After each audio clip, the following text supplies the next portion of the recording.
곳곳에 웃음의 코드가 숨어있는 열하일기. 하지만 열하일기는 결코 가벼운 여행기가 아니다. 열하일기의 인기라고 하는 것은 상상을 초월했습니다.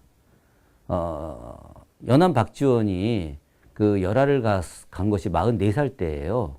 그러니까 당시 그 박지원은 굉장히 학문적으로 성숙돼 있던 시기였고 문장 자체도 가장 화려한 시기였거든요. 열하까지 가는 장장 2개월여의 긴 여정. 그 길을 위해서 연암 박지원은 수많은 명문장들을 탄생시켰다. 하룻밤에 강을 9번이나 건너며 쓴 일야구도하기. 강물은 두 산 사이에서 나와 바위에 부딪히며 사납게 흘러간다.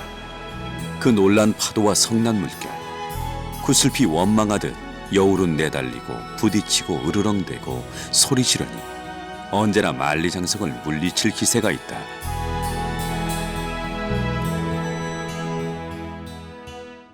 야삼경의 세 겹의 고북구장성을 넘으며 쓴 야출고북국이.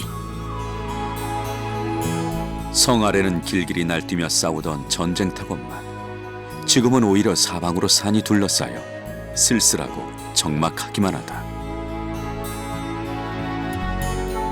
때마침 상연이라 달이 고개에 드리워 떨어지려 한다. 벌레 소리가 사방에서 일어나고 긴 바람이 싸늘하다. 숲과 골짜기도 함께 온다. 짐승같이 가파른 산, 귀신같이 음산한 봉우리들은 창과 방패를 버려놓은 듯하고 산 사이에서 쏟아지는 강물은 사납게 울부짖어 철갑으로 무장한 말들이 날뛰며 쇠북을 울리는 듯하다. 고려시대부터 조선말까지 명문장가의 글을 모은 고문선집 여한십가문초. 이 책을 편찬한 조선 말기 한문학의 대가였던 김태경은 야출고북국기를 5000년 이래 최고의 명문장으로 꼽기도 했다.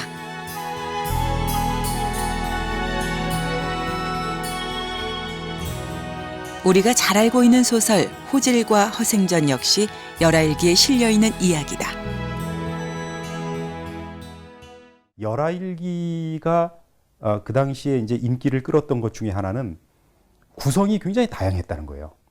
그러니까 좀 더 깊이 있는 사유를 드러내고 중국에 대해서 새로운 생각들을 담고자 했던 부분에서는 주제별 편집을 하고 재미있는 일화를 통해서 여행의 즐거움과 새로운 문물을 만나는 기쁨 같은 거를 보여주는 데서는 날짜별 편집을 했단 말이죠. 그런 것들이 그 당시 선비들한테는 쉽게 볼 수 없는 형식이었던 것이죠.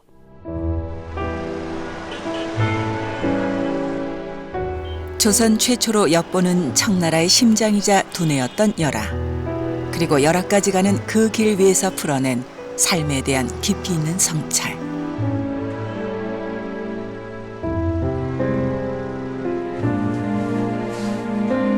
연암 박지원의 뛰어난 철학과 문학성으로 풀어낸 열하일기는 열하에 대한 조선의 최초의 기록이자 청나라 제도와 문화를 살펴본 문명의 보고서였다. 여기는 서울 제동에 있는 북촌 한옥마을입니다. 조선시대 노론계 양반들이 집단으로 살았던 지역이죠. 연암 박지원은 말년에 이곳에 계산초당이라고 하는 집을 짓고 살았는데요. 청나라에서 보고 배운 대로 지은 중국식 흙벽돌 집이었다고 합니다. 이 집에서 연암의 손자가 되는 박규수 선생이 태어나기도 했죠. 박규수는 흥선대원군에게 여러 차례 개국의 필요성을 역설하기도 했던 개화사상의 선구자로 연암처럼 명문장가였고 또한 우의정까지 오른 인물입니다. 그런데 좀 이상한 점이 있습니다. 책이 다 쓰여지기도 전에 이미 선풍적인 인기를 끌었던 열하일기는 박지원의 개인 문집인 연암집에 수록되어 있는데요. 이상하게도 그의 문집이 공식적으로 간행된 것은 1900년에 이르러서였습니다. 그의 손자가 우의정을 지냈으면서도 할아버지의 문집을 간행하지 못했던 이유는 무엇일까요? 열하일기는 당대 선풍적인 인기를 끌기도 했지만 또한 연암의 사후에도 아주 오랫동안 큰 논란거리였다고 합니다. 조는 폐사 소품체 중국 서적 금지령을 강화하는 정책을 공표했다. 이른바 문체반정이다.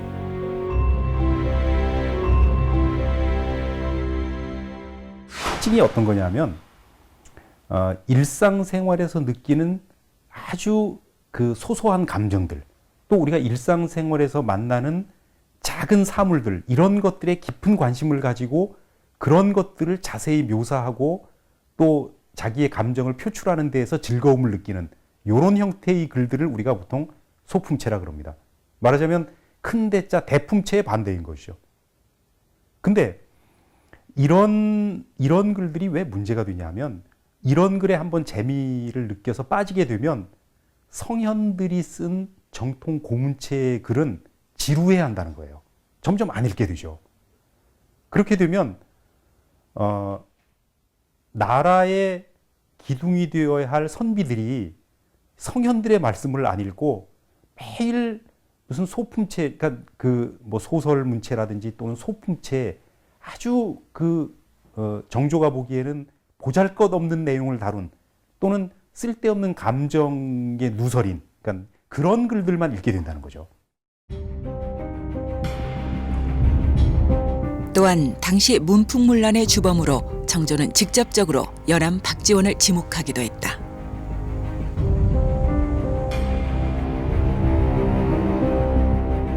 근자의 문풍이 이렇게 된 것은 모두 박지원의 죄다. 열하일기를 내 이미 보았거늘 어찌 속이거나 감출 수가 있겠느냐.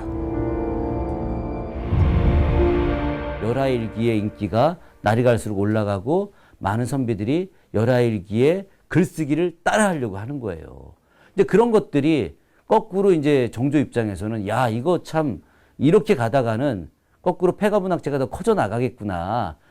열하일기는 폐가문학의 형식은 띠고 있지만 아주 저속한 폐가문학은 아닙니다. 이것은 시대의 문제를 비판적으로 설화나 일화의 형식을 빌려서 표현을 했던, 그래서 열하일기를 폐가문학이라고 지목은 하되 정조는 연암 박지원이 갖고 있던 문체의 어떤 그 높은 수준 그리고 그 비판의식, 이런 것은 인정을 합니다. 열하일기에 쏟아졌던 가장 큰 비난은 노호지고, 즉 오랑캐 연호를 쓴 책이라는 것이다. 조선은 외교적으로, 정치 외교적으로는 청에 대해서 청중심 조공체제에 편입이 되어 있는 국가입니다. 그러다 보니까 공식적으로는 청에 대해서 우호적인, 친청적인 성격을 다양하게 보여줘야 되는 것은 현실적인 측면에서는 당연합니다.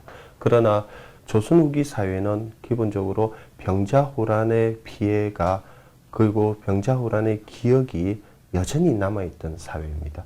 이 사회에서 청이라고 하는 국가의 연호를 적는다라고 하고 그것을 문집에다 남긴다라고 하는 것은 엄청난 용기라고 할 수 있습니다. 숙명을 거부하는 순간, 명나라를 거부하는 순간 사회적으로나 정치적으로 가문이 몰락할 가능성은 언제나 상존하고 있던 시대였습니다. 그런 시대에 자기가 노골적으로 권륙연호를 지칭하면서 청나라를 인정한다는 것은 굉장히 민감하고 위험한 일이었던 것이죠.